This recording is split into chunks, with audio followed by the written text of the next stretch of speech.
और चलिए इस पर बात करने के लिए मेरे साथ दो और खास मेहमान हैं। एयर कमोडोर कार्तिक काले हमें ज्वाइन कर चुके हैं और जेके त्रिपाठी फॉर्मर एम्बेसडर हमें ज्वाइन कर चुके हैं। आप दोनों का भी स्वागत है। मैं एम्बेसडर त्रिपाठी, इस मुद्दे पर आपका ध्यान आकृष्ट करना चाहूंगा कि आमने सामने बातचीत अभी हो ऐसी सहमति नहीं है। अभी शहबाज शरीफ ही इधर उधर जा रहे हैं, लेकिन अभी भी जो ईरान की दो सबसे बड़ी बातें हैं कि भाई हमारी संपत्तियां डीफ्रीज करो, लेबनान में सीज फायर करो, इसको लेकर अभी कोई इतना बड़ा अमेरिका की तरफ से कोई पॉजिटिव रुख आया नहीं है। ऐसे में ये बातचीत कैसे आगे बढ़ेगी? देखिए, कोई अपडेट इस पे अभी फिलहाल कोई पॉजिटिव अपडेट नहीं है। जैसा कि आप सही कह रहे हैं कि अभी तो शहबाज शरीफ सिर्फ पोस्टमैन का काम कर रहे हैं, हरकारे का काम कर रहे हैं। इस कमरे में जाके उनकी बात, उस कमरे में जाके उनकी बात। अभी तक सिर्फ एक ही छोटा सा डेवलपमेंट हुआ है कि ईरान के जो फ्रोज़न एसेट्स हैं कतर में और देशों में वो खोले जाएंगे। वो करीब ढाई बिलियन डॉलर के हैं। लेकिन ईरान की मुख्य मांग जो है कि लेबनान को इंक्लूड किया जाए, जिसको पहले कहते हैं कि यूएस ने मान लिया था और फिर बाद में यूएस बैक ट्रैक कर गया। एक वो, दूसरी ये कि उसको न्यूक्लियर यूरेनियम एनरिचमेंट की छूट दी जाए। तीसरी उनकी ये है कि हमें आप मिसाइल प्रोग्राम का चालू रखने दें। और चौथी जो है वो हुर्मुज़ की बात है। तो मुझे नहीं लगता कि इतनी जल्दी ईरान मान जाएगा और मुझे लगता है कि अमेरिका भी अपने स्टैंड पे अड़ा हुआ है। मतलब अभी ये बातचीत लंबी चलेगी, अगर बातचीत होती है, एक टेबल पर आते हैं तो।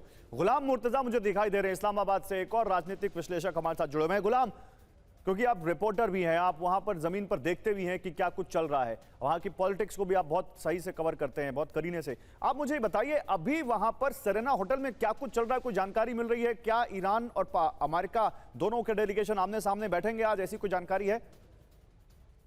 जी बिल्कुल, दोनों डेलीगेशन आपस में बैठेंगे। इससे पहले जो मुलाकातें हैं वो पाकिस्तानी वफूद के साथ हो चुकी है। पाकिस्तानी प्राइम मिनिस्टर के साथ ईरानी वफ्द की मुलाकात भी हो चुकी है और अमेरिकन वफ्द की मुलाकात भी हो चुकी है।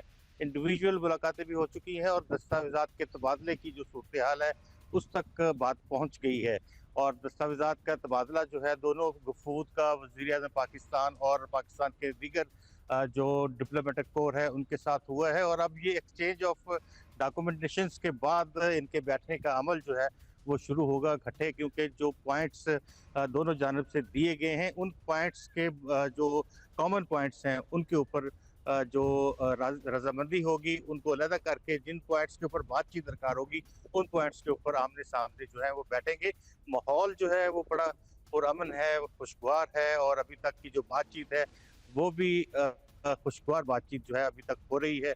और इस्लामाबाद में जो इंटरनेशनल मीडिया है, जो मुबसरीन है, ईरान के सहाफ़ी हैं या मुख्तलिफ मुमालिक से पाकिस्तान में आए हैं, अमेरिका से हैं, चाइना से हैं और जो यहाँ के मुबसरीन हैं, वो सब उन सब की जानिब से जो अभी तक की इंफॉर्मेशन जो हमें प्राइम मिनिस्टर हाउस से भी मिल रही है, जो उनसे भी मिल रही है, वो उस इत्तलात के मुताबिक जो अभी बातचीत है उसका अमल मुस्बत अंदाज में गुलाम, आप मेरे साथ रहिए, मैं आपके पास फिर से आऊंगा और इस बारे में बात करूंगा कि आगे यहाँ से क्या दिखता है, कब कोई और शेड्यूल क्या कोई आ रहा है, क्या ये बातचीत आज ही खत्म हो जाएगी, अभी चलेगी कुछ दिन, इन सब पे बात करूंगा। लेकिन इसी बीच देखिए एक बड़ी खबर है, शहबाज के कार्यालय से ईरानी डेलीगेशन की पहली तस्वीर सामने आई है।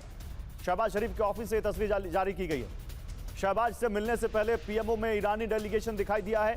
तस्वीर में डेलीगेशन को कुछ समझाते दिख रहे हैं कालीबाफ। कालीबाफ ईरान की संसद के स्पीकर हैं।